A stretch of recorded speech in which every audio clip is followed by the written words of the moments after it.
Ya, tadi kan kita memang membahas tentang eh, sorotan publik ya, adanya pungutan-pungutan di sekolah-sekolah kita.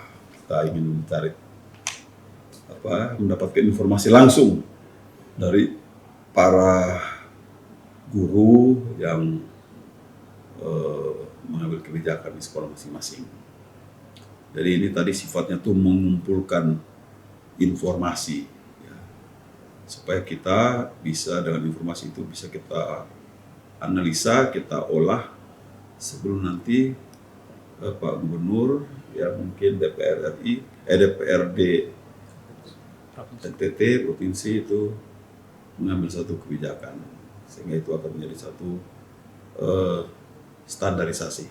Nah, memang pendidikan itu kan memang membutuhkan biaya juga, ya kan? Biaya juga, tetapi pada intinya itu tidak boleh memberatkan orang tua. Ya. Tidak boleh memberatkan orang tua.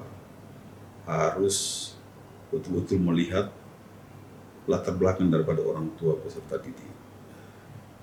Pekerjaannya apa, ya profesinya apa, kemudian bagaimana komisinya, itu semua harus jadi bahan pertimbangan. Dan itu harus betul-betul berdasarkan kesepakatan bersama sehingga tidak ada penolakan-penolakan ataupun sorotan publik tentang kebijakan-kebijakan itu. Itulah yang mau kita tadi gali daripada para guru ya. Kemudian nanti kita akan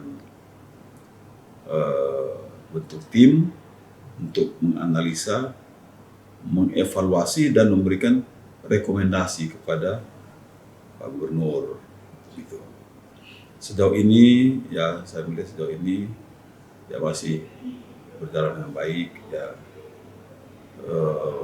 Para guru ya di bawah bimbingan para kepala sekolah ini sudah menunjukkan dedikasi yang tinggi juga, tapi kita sebagai pemerintah ini wajib untuk memonitor, untuk mengawasi, untuk mengevaluasi kinerja daripada sekolah, kebijakan-kebijakan sekolah agar sesuai ya dengan aturan, sesuai dengan Astagfirullah Presiden dan Wakil Presiden, dasar cita dari Gubernur, Wakil Gubernur, ya, serta program-program Gubernur dan Wakil Gubernur. Itulah tadi kita lakukan. Bapak tadi juga sempat diusulkan untuk subsidi pendidikan. Apakah ini kemudian bisa dengan tim ini bisa melakukan bisa memberikan semacam subsidi kepada pemerintah itu karena di aturan memang tidak diizinkan untuk pungutan, tapi atas dasar kesepakatan bersama ini bisa dilakukan seperti SMA 5 tadi. Tapi karena biayanya terlalu tinggi, itu yang kemudian dijadikan diprotes. Ya. Nah, apakah pemerintah juga memikirkan untuk subsidi itu atau tidak? Karena oh ya tentu itu akan menjadi bahan pertimbangan kita. Makanya evaluasi ini nanti akan menjadi bahan pertimbangan kita. Ya, apakah perlu subsidi dan sebagainya, itu sangat tergantung dari evaluasi yang kita lakukan. Jadi kita akan bentuk tim, ya, terdiri dari kadis pendidikan, kemudian asisten, staf ahli, ya, ini untuk mengolah, ya, menganalisa, dan tadi itu memberikan rekomendasi kepada gubernur untuk bisa membuat satu kebijakan yang merakyat, kebijakan yang bisa diterima semua dan menjadi standar semua sekolah-sekolah di Nusa Tenggara Timur ini. Gitu. Nah, apakah pungutan yang tadi sempat disampaikan beberapa sekolah itu tetap jalan setelah pertemuan? Karena itu memang sudah jalan, mungkin sudah ada pungutan gitu kan. Ya, kita tidak bisa batalkan gitu. Tidak bisa kita kembalikan uangnya. Tapi mungkin itu akan ada kompensasi lain dari sekolah gitu. Nah, ini tergantung hasil analisa menyeluruh kita nanti gitu. Karena bagaimanapun juga memang pungutan yang terlalu besar itu akan memberatkan orang tua siswa, ya. Itu sama sekali tidak bisa diterima, karena itu akan membuat orang tua itu susah gitu. Mungkin juga itu bisa dilakukan tapi tidak boleh merata, ya kan? Angkanya itu tidak boleh merata. Jadi kalau ada orang tua yang mampu, mungkin dia sekian. Yang tidak mampu inilah yang perlu subsidi silang itu, ya kan? Disubsidi oleh orang tua yang mampu. Nah ini yang akan kita analisa dan kita rekomendasikan kepada Pak Gubernur, supaya tidak menjadi, kalau suasana belajar di sekolah itu tidak nyaman, maka ini tidak akan memberikan dampak positif bagi perkembangan anak didik. Ya. Jadi suasana itu harus nyaman. Orang sekolah itu harus nyaman, harus senang, tidak ada beban psikologis apa-apa, tidak ada beban, dia tepung orang tua mencari duit di mana, bayar ini mahal-mahal begini, orang tua juga diberikan beban gitu ya. Nah, ini akan terus kita akan analisa dan kita akan olah gitu. Prinsipnya itu tidak boleh memberatkan orang tua, ya. Tidak boleh memberatkan orang tua. Prinsipnya semua harus punya kesempatan untuk bisa menikmati pendidikan yang baik secara merata dan setara. Nah, ini kesetaraan, ya, kesetaraan dan kemerataan gitu.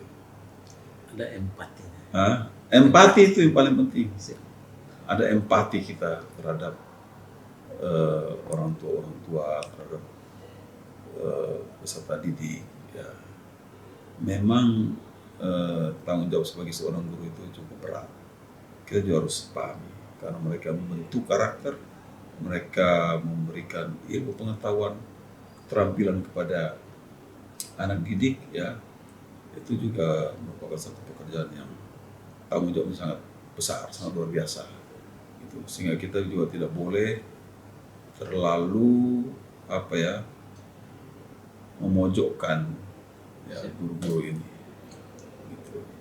Tetap beri semangat kepada mereka gitu kan, kita tetap memberikan apresiasi kepada mereka gitu.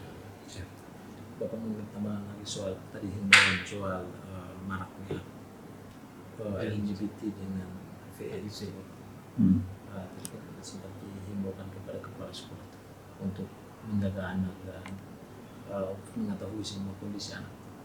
Mungkin penjelasan. Ya, itu hanya sekedar sebagai satu warning pada para kepala sekolah bahwa bahaya itu ada di depan mata gitu.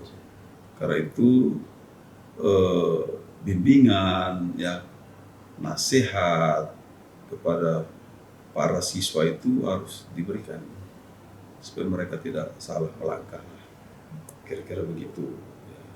Itu bahaya itu nyata, seperti saya sampaikan, itu masalah AIDS itu cukup tinggi di Rumah Sakit Umum Kupang, ya kan. Nah, tapi kita belum teliti lebih dalam masalah